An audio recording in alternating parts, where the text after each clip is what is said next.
Let's clear something up right from the start. Most people think the Federal Reserve was born from a grand, deliberate plan. They picture wise economists calmly designing a perfect system. But that's not how it happened at all. The truth is far more chaotic and human. The Fed was an emergency patch, a frantic solution to a panic. It was born from sheer, undiluted terror on the streets of New York. The real story begins not in a conference room, but in a desperate bank run. And not just any run, the panic of 1907. This wasn't about complicated derivatives or hidden algorithms. This was about mobs of regular people demanding their money back. So, what could make an entire city's financial system start to crumble? Here's the thing. America in 1907 was a financial Wild West. There was no central bank, no lender of last resort. If a bank got in trouble, it was pretty much on its own. Imagine a country booming with industry and railroads.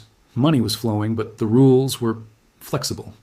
Trusts were the new kings of finance, operating in the shadows. They took deposits, made risky bets, and faced almost no oversight. Does that sound like a stable foundation to you? The entire economy was built on a pyramid of confidence, and confidence, as it turns out, is a fragile thing. All it took was one man's failed gamble to shake it. That man was Augustus Heinze, a copper magnate from Montana. He tried to corner the stock of United Copper.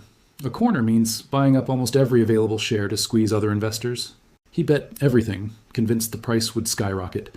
But wait, his scheme was a spectacular public failure. The stock price collapsed instead of soaring. Heinze was ruined overnight, and that should have been the end of it. But the threads started to unravel from there. See, Heinze wasn't just some lone wolf speculator. He was also a bank president in New York. His bank, the Mercantile National, was knee-deep in his schemes. Panicked depositors heard the news and started to ask questions. Would your money be safe if your bank's president just lost a fortune?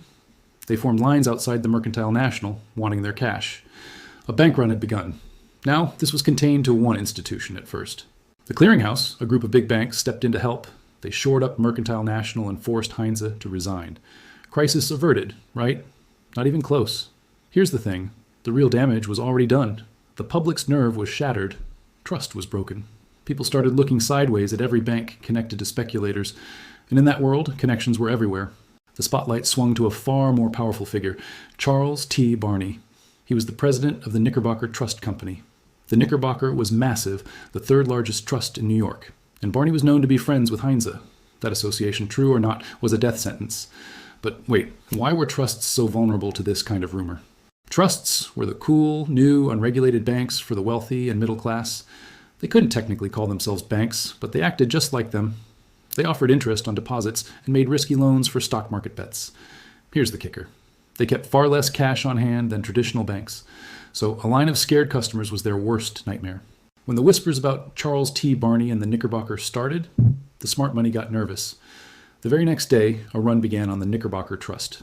Now, this wasn't a small neighborhood savings and loan. This was a pillar of New York's financial district.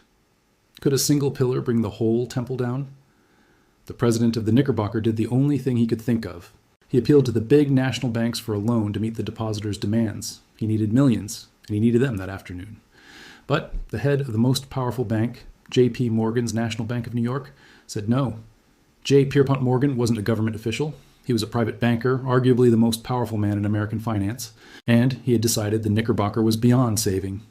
Without that loan, the Knickerbocker's doors were forced to close. Shutters came down at 5th Avenue and 34th Street. That closure was like a thunderclap over the city. If the mighty Knickerbocker could fall, who was safe? Panic, now a living creature, began to sprint through the streets.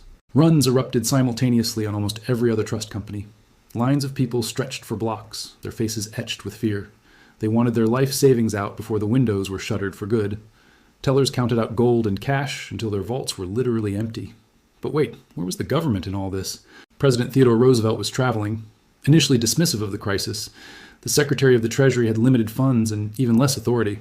There was no playbook, no federal agency to swoop in. So who was left to save the American economy? All eyes turned to one man, the 70-year-old J. Pierpont Morgan. He was sequestered in his magnificent library, surrounded by rare books and art. Morgan had immense power, but also a fierce sense of responsibility. He knew the entire system was on the brink. If the trusts collapsed, they would drag the honest banks down with them. A total financial collapse was hours away. So what does one man do when he's the only firewall? Morgan made a monumental decision. He would try to stop the panic, not for profit, but for survival. He summoned the presidents of New York's major banks and trusts to his library. He literally locked them in his grand study until they agreed on a plan. Can you imagine that meeting? the smell of fear and cigar smoke mixing in the air. Morgan, with his fierce gaze and bulbous nose, commanded the room. He demanded they pool their money to create a rescue fund. This was a private liquidity fund, a lifeline made of their collective gold. They had to act as a makeshift central bank. But would these rival financiers, used to competing, actually cooperate? The pressure of the locked door and the crashing world outside worked. They agreed to pledge millions. The first test was the Trust Company of America, now under a ferocious run. Morgan's team scrutinized its books right on the trading floor. They found it was actually solvent. It just had no cash. Morgan declared, "This is the place to stop the trouble." He ordered that bags of money be sent from the rescue fund to its teller windows. The sight of fresh cash arriving slowed the run and bought a precious commodity, time. But this was just one battle in a widening war. The rescue of the Trust Company of America was a temporary victory. But the panic was mutating, spreading like a virus to a new target. The stock exchange itself was now gasping for air. Brokers needed loans to cover their trades, and nobody was lending. Money was simply frozen.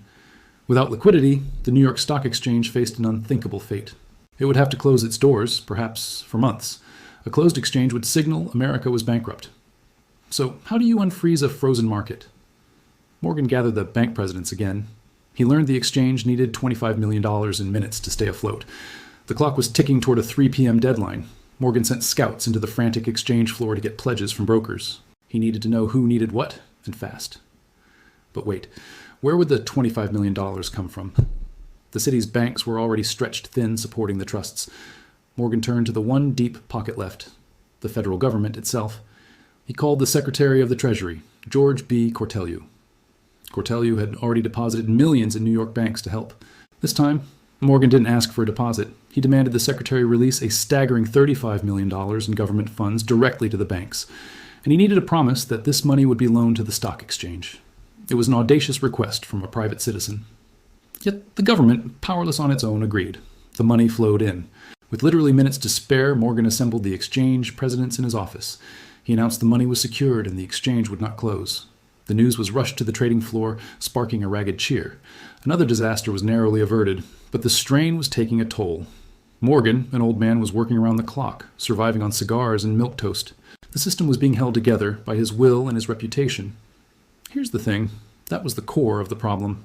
The entire nation's financial health depended on one man's health and judgment. What if he got sick? What if he simply made a wrong call? The next crisis came from an unexpected corner. The city of New York itself was about to go bankrupt. It couldn't pay its teachers, police, or workers. Its bonds were unsellable. Mayor George McClellan Jr. came to Morgan, hat in hand. If the city failed, the chaos would be unimaginable. Morgan engineered another complex bailout, buying $30 million in city bonds. He essentially used his credibility to vouch for the city's survival.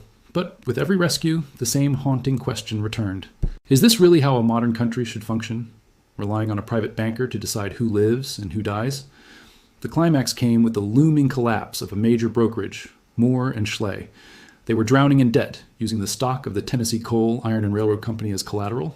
If they failed, it would trigger a chain reaction of failures. Morgan saw the only solution. U.S. Steel, the giant he helped create, had to buy TC&I. This would shore up the collateral and save the brokerage. But there was a massive antitrust problem. President Theodore Roosevelt, the trust buster, had to approve. A deal was struck in the middle of the night. Roosevelt, fearing a worse collapse, agreed to look the other way. The deal was done. The panic finally began to subside. The immediate fire was out, but the scorched earth it left behind revealed a terrifying truth. The system was broken. America had faced its financial mortality, and everyone knew it couldn't happen like this again. The dust settled in New York, but a profound shock reverberated across the country. America had just witnessed its own financial heart almost stop beating.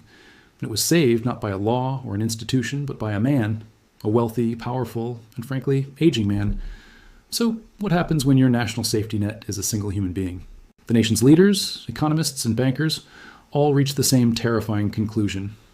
This cannot be the plan. The panic of 1907 was the final brutal proof. The era of financial free-for-all had to end.